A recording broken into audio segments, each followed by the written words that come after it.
Good morning my dear students. मैं आपका विज्ञान अध्यापक शिव तिवारी, माय गणित संस्कार अकादमी विद्यालय से आप सभी कक्षा 6 के विद्यार्थियों का आज 10 अक्टूबर 2020 दिन शनिवार की इस कक्षा में बहुत बहुत स्वागत करता हूँ। विद्यार्थियों, जैसा कि कल 9 अक्टूबर 2020 की कक्षा में हमारा जो लेसन था, लेसन 10 जल, तो कल हमारा जल की उपयोगिता, जल की आवश्यकता और जल के स्रोत के बारे में हमने आपसे चर्चा की थी और यहाँ पर हमारा इस लेसन का समापन हुआ था।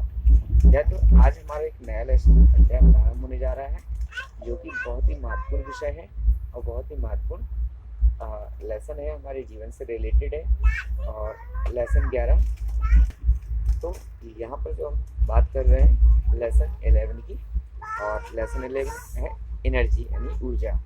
विद्यार्थियों, आइए जानते हैं कि इसका उद्देश्य क्या है। सबसे पहले उद्देश्य यह है कि ऊर्जा क्या है, ऊर्जा की आवश्यकता क्यों है, इसकी उपयोगिता क्या है और ऊर्जा के विभिन्न प्रकार के स्रोत क्या क्या हैं। तो आइए जानते हैं इन स्रोतों के बारे में, आवश्यकता, उपयोगिता के बारे में और इसके प्रकार के बारे में।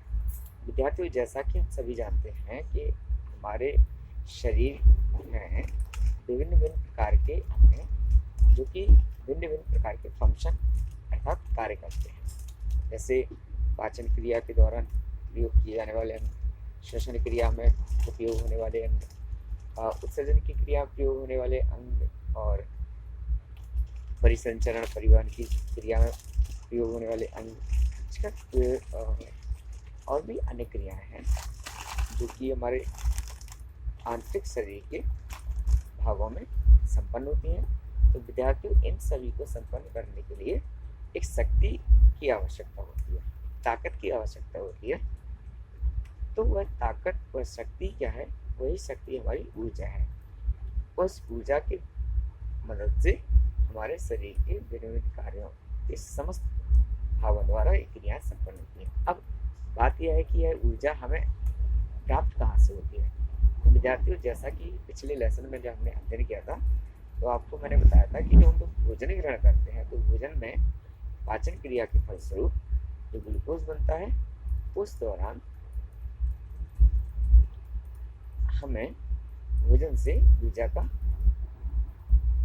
प्राप्त होती है, उस ग्लूकोज के रूप में। तो इसके पश्चात विद्यार्थियों, अब बात करते हैं इसकी आवश्यकता। तो आवश्यकता आप समझ ही गए होंगे। दूसरी चीज, अब ये तो थी मानव जीवन की बड़ी बात। अब बात करते हैं हम विभिन्न प्रकार के उपकरणों को संचालित यानी कि उन्हें संचालन के लिए आवश्यक ऊर्जा कहाँ से प्राप्त होती है। विद्यार्थी, जैसे आप जानते हैं कि मोटरसाइकिल, स्कूटर, बस, ट्रक, कार, रेलगाड़ी, वायुयान, पानी का जहाज या अन्य बड़ी बड़ी कारखानों में लगी हुई मशीनरी या प्रोडक्शन के दौरान उपयोग की जाने वाली मशीनरी, चाहे छोटी हो या बड़ी, तो इन सभी को ऊर्जा कहाँ से मिलती है। विद्यार्थियों, इन सभी के लिए जो ऊर्जा के स्रोत हैं वो उनके हैं ईंधन। तो ईंधन से इन मशीनरियों को ऊर्जा प्राप्त होती है। जैसे आज के समय में आपने देखा होगा ट्रेनों में ये डीजल इंजन, डीजल इंजन का प्रयोग किया जाता, पहले कोयले के इंजन का प्रयोग किया जाता था। तो कोयले का अधिक दोहन करके उससे अधिक ऊष्मा प्राप्त की जाती थी और ऊष्मा का उपयोग इंजन को संचालन करने के लिए किया जाता था। फिर बाद में डीजल इंजन का प्रयोग हुआ, फिर बाद में विद्युत इंजन। तो ये डीजल से प्राप्त हुआ ऐसे ऊर्जा, फिर से कहाँ से मिली कि विद्युत से मिली। इसके पश्चात आपने देखा होगा कि वाहन आदि चलाने के लिए, जैसे कि मोटरसाइकिल चलाना है तो आपको पेट्रोल की उसमें आवश्यकता होगी। आपने देखा होगा कि कुछ समय पश्चात जैसे उस पेट्रोल की टंकी में पेट्रोल नहीं होता है तो मोटरसाइकिल हमारी बंद हो जाती है, तो पुनः हम उसमें पेट्रोल डाल देते हैं, फिर पुनः संचालित हो जाती है। दूसरी चीज़ आपने देखा, आप बहुत देर से काम कर रहे होते हैं, आप 1 घंटे 2 घंटे लगातार काम करते रहते हैं, खेलते कूदते रहते हैं, तो आपको ऐसा महसूस होता है कि थकावट हो रही है और आप थक जाते हैं और आप बैठ जाते हैं। तब आप क्या करते हैं? घर आते हैं, पानी पीते हैं या कोई पेय पदार्थ पीते हैं या भोजन करते हैं, तो पुनः आपके शरीर में तरोताजगी आ जाती है और आपको ऐसा लगता है जैसे कि आप पुनः से आ, तो, आपके शरीर में पुनः से फुर्ती आ जाती है और पुनः आप उसी कार्य को करने के लिए फिर से तैयार हो जाते हैं। तो विद्यार्थियों, इन सभी चीज़ों से, इन सभी क्रियाकलापों से यह स्पष्ट है कि ऊर्जा हमारे शरीर के लिए बहुत आवश्यक है, जो कि हमारे दैनिक जीवन का एक अभिन्न अंग है। अब बात करते हैं कि ऊर्जा है क्या। तो विद्यार्थियों, ऊर्जा एक प्रकार की शक्ति है। ठीक, अब चूंकि कोई वस्तु तो है नहीं जो हमें दिखाई देती हो या जिसको हम पकड़ सकते हो या जिसको हम छू सकते हो, केवल इसको हम महसूस ही कर सकते हैं। तो ऊर्जा एक प्रकार की शक्ति ही है। ठीक है, अर्थात अगर हम बात करें तो इसको परिभाषित करने के लिए हम ये कह सकते हैं कि कार्य करने की क्षमता को हम ऊर्जा कहते हैं। किसको कहते हैं? कार्य करने की जो हमारी क्षमता है, जो हमारी ताकत है, जो शक्ति है, उसी को हम क्या कहते हैं? ऊर्जा कहते हैं।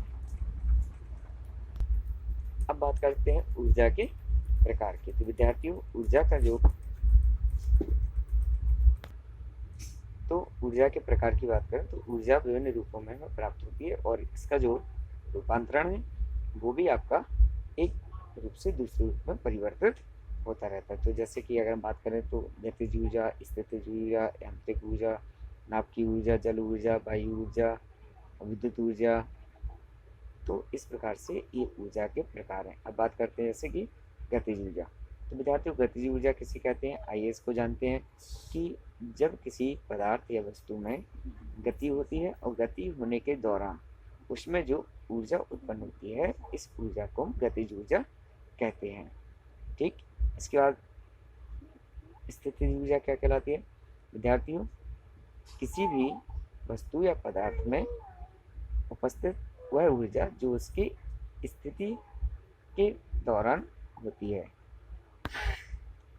तो आप कहेंगे सर स्थिति के दौरान कैसे? तो जैसे कि कोई वस्तु कहीं रखी हुई है या जैसे कि या किसी के संपर्क में है तो उसका कुछ ऊर्जा का भाव उस वस्तु या उस पदार्थ में आ जाता है। तो इस कारण से उसकी स्थिति के कारण से उत्पन्न उसमें जो ऊर्जा होती है उसमें स्थितिज ऊर्जा कहलाती है। जैसे कि गतिज ऊर्जा का अगर एग्जाम्पल देखें तो आप अगर बात करें जैसे कि ट्रेन चल रही होती है, मोटरसाइकिल चल रही होती है, तो उसमें ये गति हो रही है, हम पैदल चल रहे होते हैं। ठीक है, जल ऊपर से गिरता हुआ दिखाई देता है, तो ये सब चीज़ें गतिज ऊर्जा। अब जैसे स्थितिज ऊर्जा के एग्जाम्पल लेके आपने देखा हो, स्प्रिंग आपने देखी होगी। स्प्रिंग हम लोग ऊपर नीचे एक बार कर दीजिएगा, वो स्वतः ही अपने मतलब सेल्फ ही इतना उसमें कंपन होते रहते हैं। उस कंपन के दौरान